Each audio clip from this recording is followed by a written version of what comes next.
ठीक होंगे। अभी हमने प्रूव किया कि जो सिलेंड्रिकल कोऑर्डिनेट सिस्टम है वो ऑर्थोगोनल होता है। तो बेसिकली हमारा टारगेट है कि मैं आप लोगों को जो आप लोगों की क्यूरीज आ रही हैं क्वेश्चंस के हवाले से सिलेंड्रिकल कोऑर्डिनेट सिस्टम के लिए सारे मेथड को कंटिन्यू कर लें, फिर आगे उसको डिफरेंट कोऑर्डिनेट सिस्टम के लिए आप लोग उसको सिंप्लीफाई कर सकते हैं। तो नेक्स्ट जो क्वेश्चन मैं इधर करवाना चाह रहा हूँ वो है represent the vector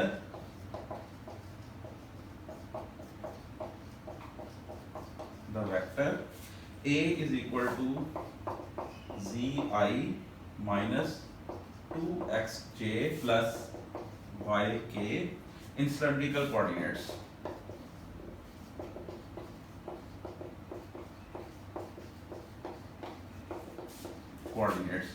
And thus determine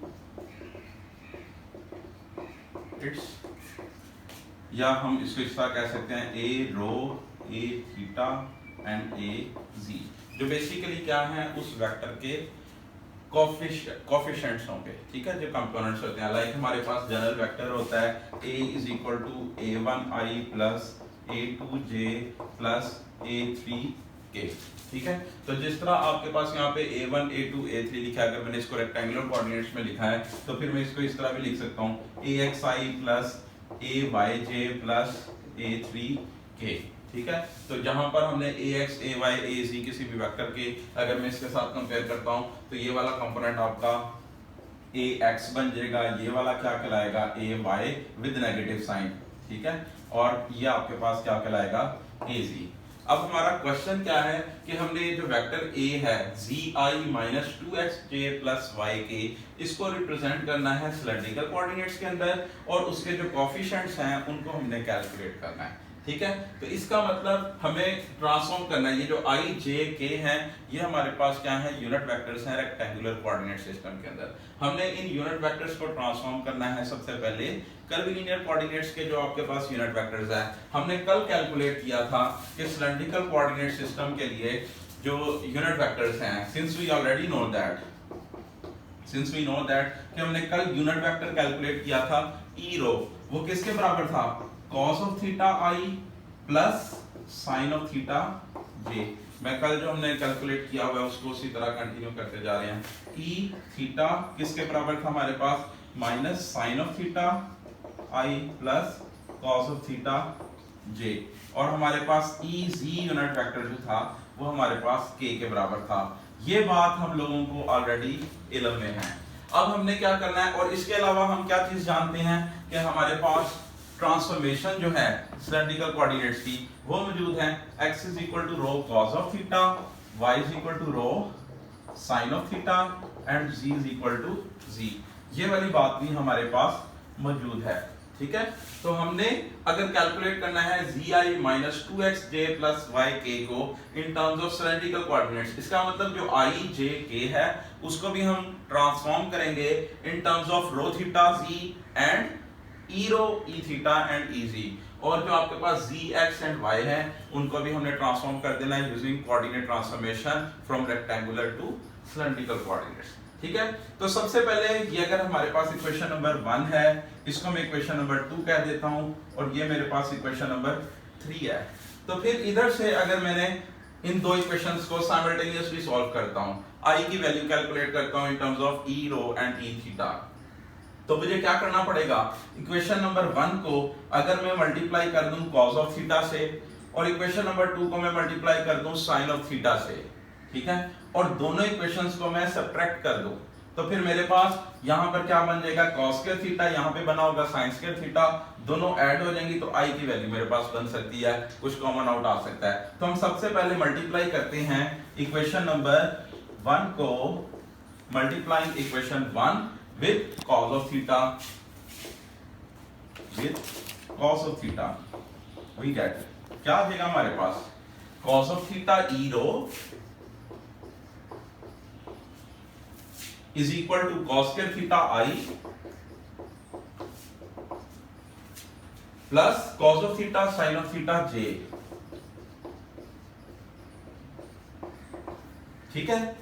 और इसी तरह मैं इस इक्वेशन को मल्टीप्लाई करता हूं किससे, साइन ऑफ थीटा से, इसको मैं इक्वेशन नंबर 4 का नाम दे देता हूं। Now multiplying equation 2 with sine of theta, with sine of theta. तो मेरे पास क्या आ गया, वी गेट, ये क्या बन जाएगा, ई थीटा मल्टीप्लाई हुआ साइन ऑफ थीटा से, sine of theta e theta is equal to minus sine square theta is equal to minus sine square theta i plus sine theta cos theta j plus sine theta cos theta and j. अब ये मेरे पास एक equation है, equation number 4, और ये मेरे पास एक equation है, इक्वेशन नंबर 5। ठीक है, अब मैं इस इक्वेशन में से इस इक्वेशन को सब्ट्रैक्ट करूंगा, सब्ट्रैक्ट करूंगा तो cos of theta e rho minus sine of theta e theta, subtracting 5 from 4 we have, हमारे पास क्या बन जाएगा, इसमें से इसको माइनस किया cos of theta e rho minus sine of theta e theta is equal to cos square i minus और फिर एक माइनस का साइन आएगा तो वो क्या बन जाएगा, plus cos square theta plus sign square theta 1 हो गया, आपके पास क्या बन गया आई, cos square theta plus sign square theta और साथ आ गया हमारे पास आई कॉमन, इधर से क्या आ गया plus cos of theta sine of theta j minus cos of theta sine of theta j. तो ये वाली दो टर्म्स आपस में कैंसिल आउट हो गई, हमारे पास आई की वैल्यू आ गई, आई किसके बराबर आ गया, i is equal to cos of theta e rho minus sine of theta e theta. ठीक है, ये हमने आई की वैल्यू कैलकुलेट कर ली in terms of e rho e theta and coordinate theta. Similarly हम इक्वेशन नंबर 1 एंड 2 को पकड़ेंगे। अब इसको अगर मैं मल्टीप्लाई कर दूं साइन थीटा से इस इक्वेशन को, और इसको मैं मल्टीप्लाई कर दूं कॉस थीटा से, और दोनों को ऐड कर दूं तो यहां क्या बन जाएगा, साइन थीटा कॉस थीटा, इधर भी क्या बन जाएगा, साइन थीटा कॉस थीटा, दोनों को ऐड करूंगा तो ये वाली टर्म आपकी कैंसिल आउट हो जाएगी। ठीक है, सो नाउ अगेन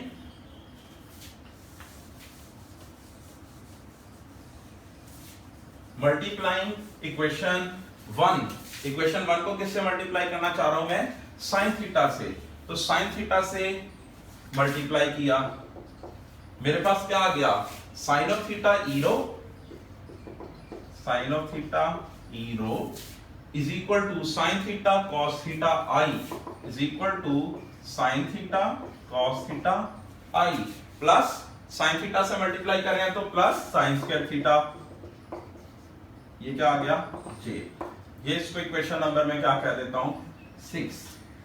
ठीक है, इसी तरह जब मैं इस इक्वेशन को मल्टीप्लाई करूंगा, now multiplying this equation by cos of theta, अब मैं वो लिख नहीं रहा, cos थीटा से मल्टीप्लाई करेंगे तो ये क्या बन गया, cos of theta e theta is equal to minus sine theta cos theta i plus cos square theta j. अब इन दोनों को मैंने क्या करना है, adding equation 6 and 7, so 6 plus 7 हमें क्या प्रोवाइड करेगी, sine of theta e rho plus cos of theta e theta is equal to, ये वाली टर्म है आपके पास minus sine theta cos theta, ये है साइन थीटा कॉस थीटा आई के साथ, तो ये वाली टर्म इस टर्म के साथ क्या हो जाएगी, कैंसल आउट हो जाएगी, और हमारे पास क्या बच जाएगा, cos square theta j plus sin square theta j, j unit vector हम साइड पे कॉमन लिखेंगे, cos स्क्वायर थीटा जैसे यहां पर हमने किया है, cos square theta plus sin square theta i, तो हमारे पास क्या आ गया, cos square theta j plus sin square theta j, ये किसके बराबर आ गया फिर, j यूनिट वेक्टर के। ठीक है, तो हमने i की भी वैल्यू कैलकुलेट कर ली, j की भी वैल्यू कैलकुलेट कर ली, और k हमारे पास ऑलरेडी है। ठीक है, ट्रांसफॉर्मेशन हमारे पास मौजूद है। अब हमने क्या करना है, ये जो a वेक्टर था zi minus 2xj plus yk, इसके अंदर ये वाली वैल्यू सब्स्टिट्यूट कर देनी है, यहां से मैं रेस कर देता हूं अब। ठीक है, तो अब हमने जो zi minus 2xj plus yk था। ये बेसिकली हमारे पास क्या था, a वेक्टर इसके बराबर था। अब z की वैल्यू हमारे पास क्या है सिलेंड्रिकल कोऑर्डिनेट्स में, z के बराबर ही है। I की वैल्यू क्या आई, cos of theta e rho minus sine of theta e theta, ठीक है, माइनस 2x किसके बराबर है, x is equal to rho cos of theta. x की जगह क्या आ गया, रो कॉस ऑफ थीटा। अंदर क्या आ गया, j की वैल्यू अब हमने लगानी है। j की वैल्यू क्या है, sine of theta e rho plus cos of theta e theta, ठीक है, प्लस yk प्लस y की वैल्यू क्या है, rho sine of theta. k unit vector हमारे पास किसके बराबर था, e z के, ऐसा ही है, तो हमने यहां क्या लगा दिया, e z यूनिट वेक्टर। अब ये बेसिकली जो वेक्टर a था वो रिप्रेजेंट हो गया है सिलेंड्रिकल कोऑर्डिनेट्स के अंदर, लेकिन हमें पता है कि वेक्टर को हमने कोएफिशिएंट्स भी अलग अलग करने होते हैं, जैसे axi plus ayj plus azk होता है आपके पास वेक्टर। तो इसी तरह i कोएफिशिएंट के साथ जैसे ax आ रहा था, j के साथ ay आ रहा था, यहां हमें जो रो वाली टर्म्स हैं उनको अलग से इकट्ठा कर लेते हैं। तो अलग से अगर इकट्ठा करें तो एक ये टर्म है आपके पास e रो वाली, एक ये टर्म है e रो वाली, और ये वाली टर्म्स है आपके पास e थीटा वाली, ये वाली टर्म है आपके पास e थीटा वाली, ठीक है। तो हम इन टर्म्स को इकट्ठा करके लिख लेते हैं।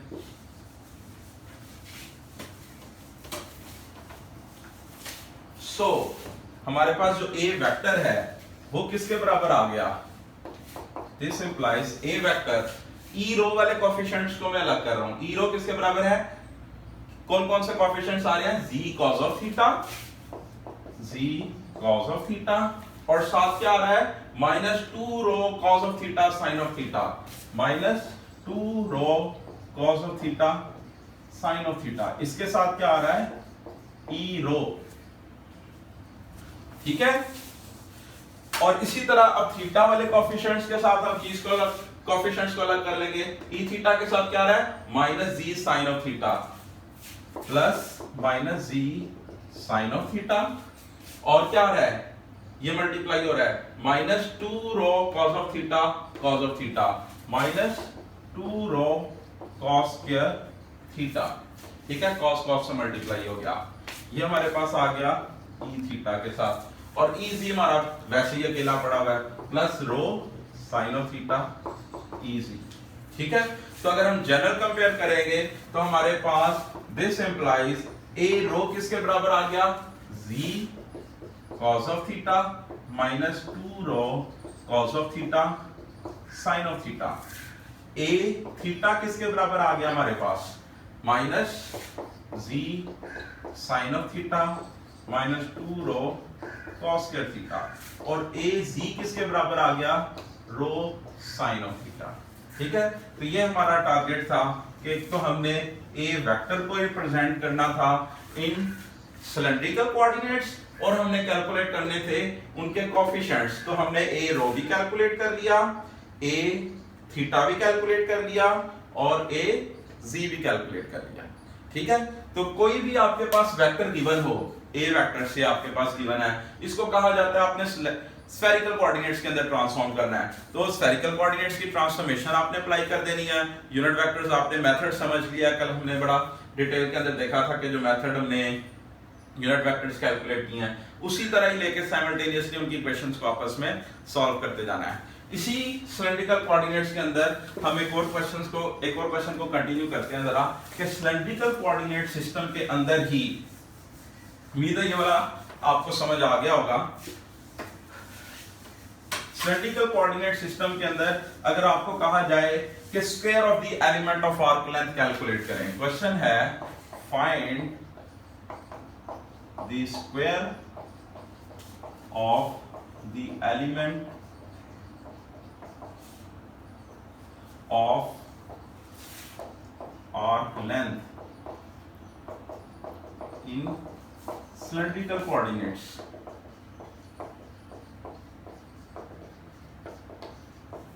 ठीक है।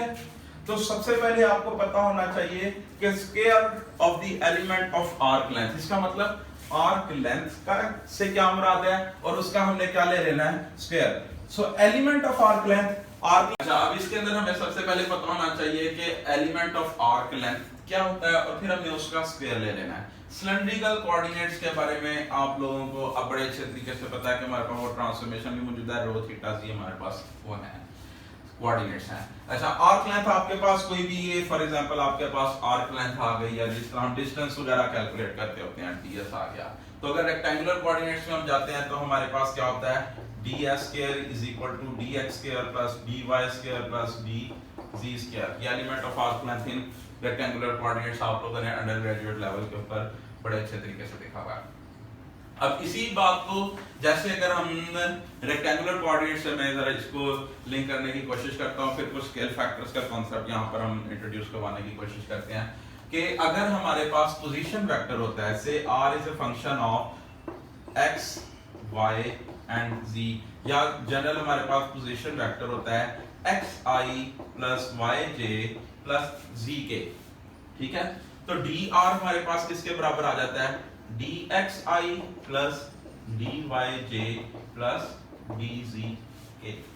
तो अगर मैं डॉट प्रोडक्ट लूं dr की dr के साथ, बिल्कुल बेसिक डॉट प्रोडक्ट, तो आपके पास क्या आ जाएगा, इसकी डॉट प्रोडक्ट इसी के साथ और i की i के साथ वाली टर्म आएगी, i डॉट j 0 हो जाएगा, i डॉट k 0 हो जाएगा, j डॉट k 0 हो जाएगा, j डॉट i 0 हो जाएगा, बिकॉज ये आपस में क्या है, परपेंडिकुलर है।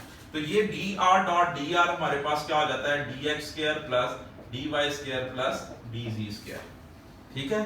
तो इसका मतलब क्या हुआ कि जो ds स्क्वायर है, ये जो ds स्क्वायर है ये हमने लिखा है, ये बेसिकली किसके बराबर हो गया, ds square is equal to dr dot dr के बराबर भी हो सकता है, और dx square plus dy square plus dz square, ठीक है। सो अगर आपने ये चीज कैलकुलेट करनी है square of the element of arc length cylindrical coordinates के अंदर, तो आप दो मेथड से इस क्वेश्चन को सॉल्व कर सकते हैं। एक मेथड क्या होगा कि आपके पास क्या है, x is equal to rho cos of theta, y is equal to rho sin of theta, z is equal to z। इधर से आप क्या कैलकुलेट कर लेंगे dx के वो किसके बराबर आ गया, इधर से क्या कैलकुलेट कर लेंगे dy, और इधर से क्या कैलकुलेट कर लेंगे dz, ठीक है। तो यहां पर जो x है, x क्या है आपके पास, फंक्शन है रो एंड थीटा का, ठीक है। तो जब भी आपके पास function of several variables type बात आ जाती है, say phi is a function of x y and z in general अगर आपके पास हो, तो मैंने अगर टोटल डिफरेंशियल, जैसे जो dx है ये क्या है, टोटल डिफरेंशियल है, तो इसका जो टोटल डिफरेंशियल होगा फाई का, वो किसके बराबर होगा, partial phi by partial x dx plus partial phi by partial y dy plus partial phi by partial z dz। यहां पर अभी हमें उस चीज की जरूरत नहीं है कि फर्दर अगर x भी t का फंक्शन हो, y भी t का फंक्शन हो, z भी t का फंक्शन और साथ में इसके अंदर t भी आ जाए। यहां पर अभी हमारा उस तरह का फंक्शन ऑफ सेवरल वेरिएबल्स नहीं आ रहा, लेकिन ये आपके पास फंक्शन बन गया x y एंड z का, तो टोटल डिफरेंशियल हम इस तरह कैलकुलेट कर सकते हैं। तो इसका मतलब यहां से अगर आपने इसका dx कैलकुलेट करना है, तो dx किसके बराबर आ जाएगा, जो भी x है आपके पास, x का derivative with respect to rho d rho plus x का derivative with respect to theta d theta. इसी तरह y के कॉरेस्पॉन्डिंग भी कर लेंगे, और dz तो आपके पास सीधा सीधा dz आ गया, dy भी आपके पास क्या आ जाएगा, partial y over partial rho d rho plus partial y over partial theta d theta, ठीक है। तो यहां से आप dx कैलकुलेट करेंगे, dy यानी कि पार्शियल x ओवर पार्शियल रो यहां से कैलकुलेट करके इसके अंदर वैल्यू सब्स्टिट्यूट कर देनी है, partial x over partial theta की वैल्यू इधर सब्स्टिट्यूट कर देनी है, dx आ गया, उसका आपने स्क्वायर ले लेना है, यहां पे वैल्यू सब्स्टिट्यूट कर देनी है। इसी तरह पार्शियल y ओवर पार्शियल रो की वैल्यू कैलकुलेट करनी है और उसको यहां पे सब्स्टिट्यूट कर देना है, partial y over partial theta की वैल्यू कैलकुलेट करनी है, यहां पे सब्स्टिट्यूट कर देना है, इस dy की जो भी वैल्यू बनेगी उसका स्क्वायर लेके यहां पे सब्स्टिट्यूट कर देना है। इसी तरह dz स्क्वायर आपके पास चला जाएगा। जो दूसरा मेथड है, हम बारी बारी इन दोनों मेथड को देखते हैं कि किस तरह कंटिन्यू करने हैं। जो दूसरा मेथड हमारे पास जो है वो क्या है, इस बात को मैं यहां पे रेस कर देता हूं कि आप dr.dr से कैलकुलेट करें कि dr जो है कर्वीलिनियर कोऑर्डिनेट्स में जा रहे हैं, कॉम्प्लिकेटेड हो जाएगा।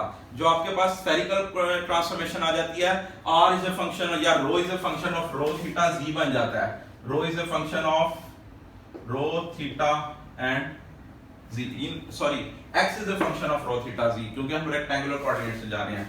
x is a function of rho theta z rho theta and phi बन जाएगा स्फेरिकल कोऑर्डिनेट्स के अंदर। इसी तरह y भी आपके पास फंक्शन बन जाएगा रो थीटा एंड फाई। तो वो काम आपका फिर डेरिवेटिव लेना तीन चीजों के, फॉर एग्जांपल यहां से आप dx कैलकुलेट करें, partial x over partial rho, d rho plus partial x over partial theta, d theta plus partial x over partial phi, d phi. तो तीन टर्म्स आ गई, फिर इसका स्केल लेंगे, कॉम्प्लिकेटेड होता जाएगा।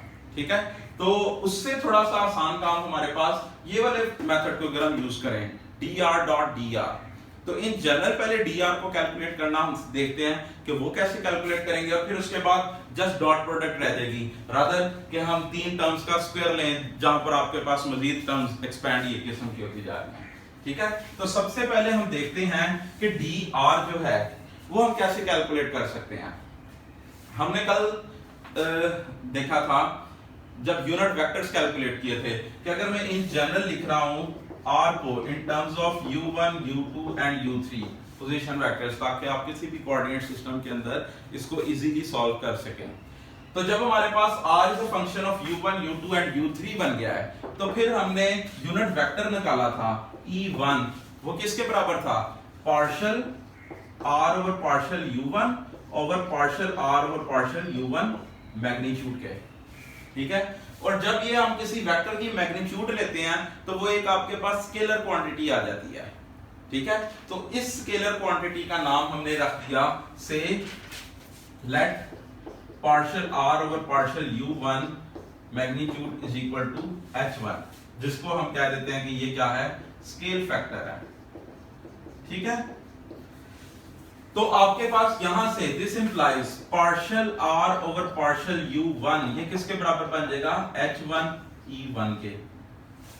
ठीक है, इसी तरह हम partial r over partial u2 भी लिख सकते हैं, वो किसके बराबर था, जो हमारे पास e2 यूनिट वेक्टर था, e2 था partial r over partial u2 over partial r over partial u2 magnitude. इसको मैं इस तरह लिख सकता हूं, partial r over partial u2 और इसकी जगह मैं रिप्लेस कर देता हूं h2, यानी कि partial r over partial u2 magnitude ये किसके बराबर है, h2 के। ठीक है, तो फिर ये चीज आपके पास किसके बराबर आ जाएगी, partial r over partial u2 is equal to h2 e2। ठीक है, in a similar manner similarly हम क्या कैलकुलेट कर सकते हैं, partial r over partial u3 is equal to h3 e3, जहां पर h3 किसके बराबर होगा, partial r over partial u3 की मैग्नीट्यूड। h3 किसके बराबर हमने लिया है, partial r over partial u3 magnitude.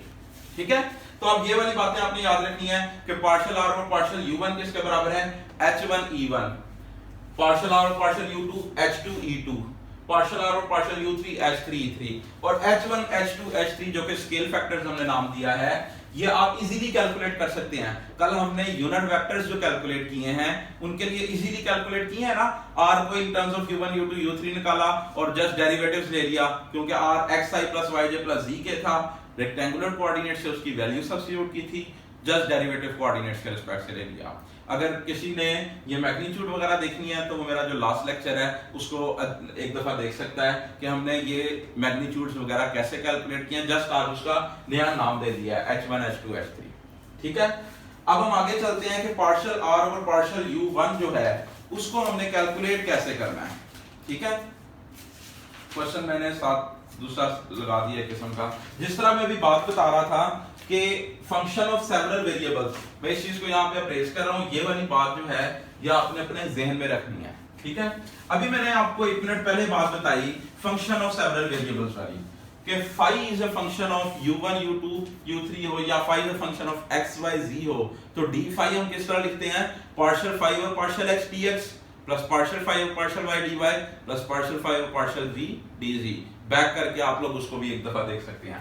सो dr हमारे पास किसके बराबर आ गया, सिमिलर मैनर के अंदर partial r over partial u1 du1, इसी तरह ही होगा प्लस दो टर्म्स हो रहेंगी, partial r over partial u2 du2 plus partial r over partial u3 du3। ठीक है, जैसे हमने फाई को लिखा था हमने r को भी लिख लिया। और अभी हमने देखा कि partial r over partial u1 किसके बराबर है, h1 e1 और साथ ये du1 में पहले लिख देता हूं e1 plus h2 du2 e2 plus h3 du3 e3। तो dr हमारे पास किसके बराबर आ गया, h1 du1 e1 plus h2 du2 e2 plus h3 du3 e3। अब हमारे जो कोर्स के अंदर शामिल है वो है ऑर्थोगोनल कोऑर्डिनेट सिस्टम, जो कर्वीलिनियर कोऑर्डिनेट सिस्टम जो हमारे पास, जो मैं कल भी बता रहा था कि सिलेंड्रिकल कोऑर्डिनेट सिस्टम है, स्फेरिकल है, पैराबोलिक सिलेंड्रिकल है, एलिप्टिक कोऑर्डिनेट्स हैं आपके पास, पैराबोलॉइडल कोऑर्डिनेट्स हैं, ये सारे कोऑर्डिनेट्स आपके पास क्या हैं, ऑर्थोगोनल। और आप उसी मेथड से, जो कल हमने मेथड देखा है, उसी मेथड को कंटिन्यू करते हुए हर कोऑर्डिनेट सिस्टम को ऑर्थोगोनल प्रूव कर सकते हैं। तो जो हम कैलकुलेट कर रहे हैं, find the square of the element of arc length, वो किस कोऑर्डिनेट्स के अंदर है, सिलेंड्रिकल कोऑर्डिनेट्स जो कि ऑर्थोगोनल है। तो आप ऑर्थोगोनल का वर्ड भी यहाँ पे लिख सकते हैं कि ऑर्थोगोनल के अंदर चल रहे हैं, तो हम ऑर्थोगोनल का मेथड ही यहाँ पर देख सकते हैं। अब हमने क्या करना था, ऑर्थोगोनल के अंदर dr की डॉट प्रोडक्ट dr के साथ लेनी है। तो ऑर्थोगोनल के केस के अंदर क्या होगा, e1 की डॉट प्रोडक्ट e2 के साथ क्या हो जाएगी, 0।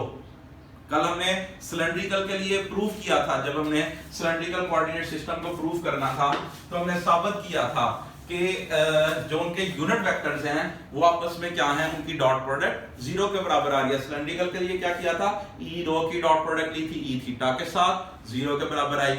ई रो की डॉट प्रोडक्ट ई जी के साथ 0 के बराबर आई। ई रो की डॉट प्रोडक्ट ई थीटा के साथ, ई थीटा की डॉट प्रोडक्ट ई जी के साथ, 3 डॉट प्रोडक्ट्स कैलकुलेट की थी। ठीक है, तो यहां पर भी बेसिकली e1 की e2 के साथ 0 आ जाएगी, e1 की e3 के साथ और e2 की e3 के साथ डॉट प्रोडक्ट 0 के बराबर आ जाएगी। ठीक है, जिस तरह हम i j k हमें पता है रेक्टेंगुलर कोऑर्डिनेट सिस्टम जो है ये आपके पास क्या होते हैं, ऑर्थोगोनल होते हैं। ठीक है, सिस्टम आपके पास क्या बन गया, ऑर्थोगोनल। अच्छा, अब हम square of the element of arc length, तो dr डॉट dr वाला मेथड हम यूज करते हैं। सो ds स्क्वायर जो कि dr डॉट dr के बराबर है, तो ये आपके पास एक dr आ गया, h1 du1 e1 plus h2 du2 e2 plus h3 du3 e3। इसकी डॉट प्रोडक्ट लेने लगे हम किसके साथ, इसी के साथ, h1 du1 e1 plus h2 du2 e2 plus h3 du3 e3। ठीक है, डॉट प्रोडक्ट लेंगे तो हमारे पास ds स्क्वायर किसके बराबर आ गया, this implies ds square e1 dot e1 वाली टर्म सिर्फ आएगी, क्योंकि बाकी सारी टर्म्स e1 डॉट e1 जो है वो 1 के बराबर है, e1 डॉट e2 0 के बराबर है, e1 डॉट e3 0 के बराबर है, e2 डॉट e3 0 के बराबर है, e2 और वो डॉट वर्ड तो वैसे कम्यूटेटिव होती है, वो आप लोगों को अंडर ग्रेजुएट में पहले ही पता है। इसी तरह e2 डॉट e2 आपके पास 1 के बराबर आ जाएगा, e3 डॉट e3 1 के बराबर आ जाएगा। ठीक है, तो अब हम डॉट प्रोडक्ट लेने लगे हैं, तो ये क्या आ गया, h1 square du1 square plus h2 square du2 square plus h3 square du3 square.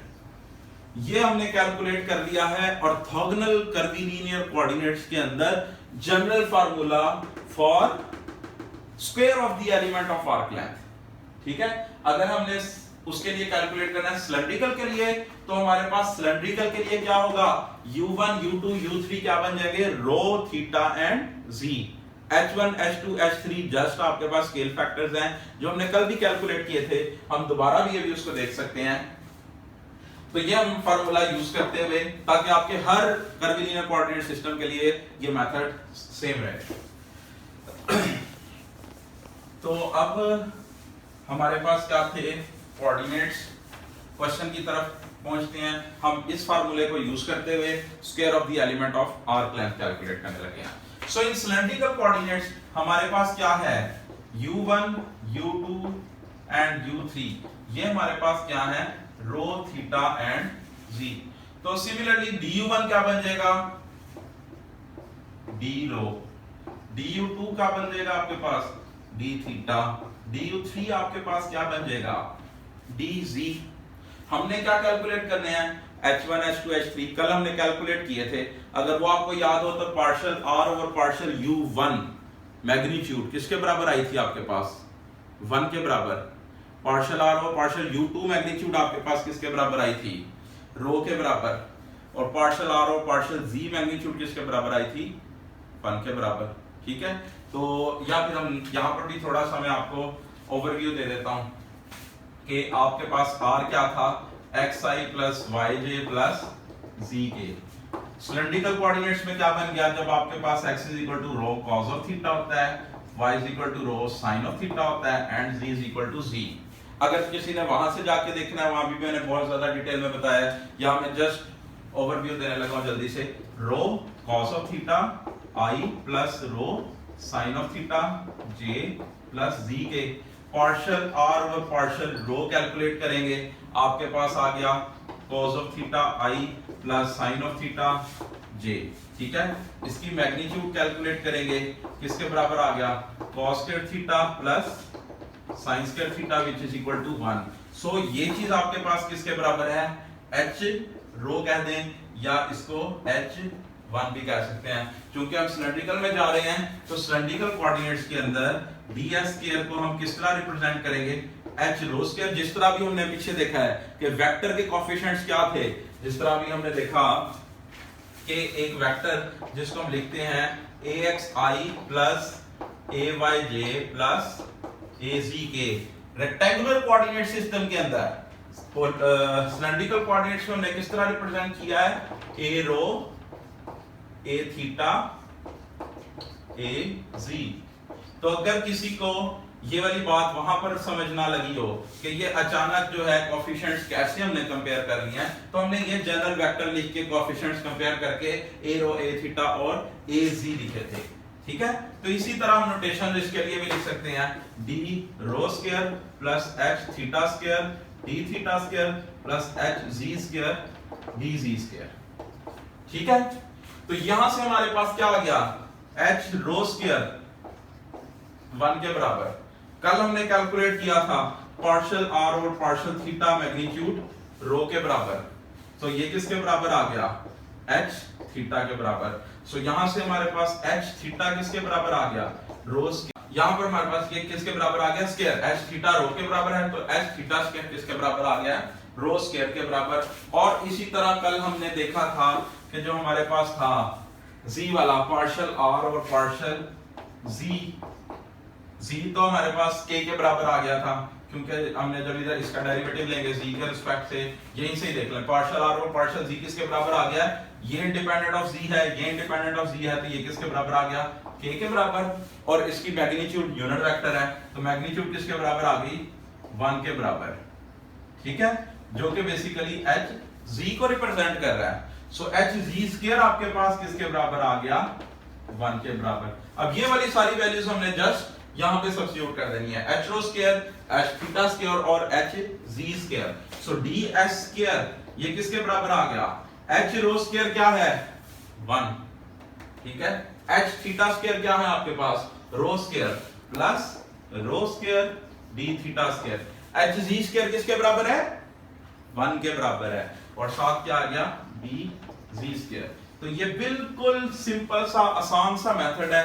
Just आपको ऑर्थोगोनल कोऑर्डिनेट सिस्टम के लिए ये पता होना चाहिए कि square of the element of arc length, जिस तरह आप लोगों के दिमाग में है कि रेक्टेंगुलर कोऑर्डिनेट सिस्टम किस तरह dx square dy square plus dz square represent कर रहा होता है square of the element of arc length को, तो आपके पास इन ऑर्थोगोनल कर्वीलिनियर कोऑर्डिनेट्स के नॉन ऑर्थोगोनल के लिए नहीं है, क्योंकि वहां पर आपके पास e1 डॉट e2 कि डॉट प्रोडक्ट 0 के बराबर नहीं होगी क्योंकि वो ऑर्थोगोनल नहीं है। ठीक है, तो हमारे पास ऑर्थोगोनल के लिए, और इस कोर्स के अंदर आपके पास ऑर्थोगोनल का ही शामिल है, तो ये ds स्क्वायर इसके बराबर आ गया। अब आपने just square scale factors calculate करने हैं। आप देख सकते हैं कि मैंने सिर्फ 3 स्टेप्स के अंदर h रो कैलकुलेट कर लिया, 1 स्टेप के अंदर hg आ गया है और h थीटा आपके पास एक स्टेप के अंदर आ गया। लेकिन अगर हम उस मेथड में जाते dx square plus dy square plus dg square, तो आपने स्क्वायर लेने थे, फिर उनको सिंपलीफाई करना था, वो ज्यादा लेंथी काम हो जाता है। तो आप इस मेथड से इस काम को जल्दी से वाइंड अप भी कर सकते हैं। ठीक है, इसी तरह का सिलेंड्रिकल कोऑर्डिनेट सिस्टम के अंदर एक और क्वेश्चन है, बिल्कुल आसान सा, जिसको आप किसी भी कोऑर्डिनेट सिस्टम के अंदर आगे एक्सटेंड कर सकते हैं। हम बल्कि सिलेंड्रिकल से पहले उसको जनरल के लिए देख लेते हैं और फिर आगे उसको सिलेंड्रिकल के लिए लेकर आते हैं। ठीक है, ताकि आप किसी भी कोऑर्डिनेट सिस्टम के अंदर इजीली मूव कर सकते हैं।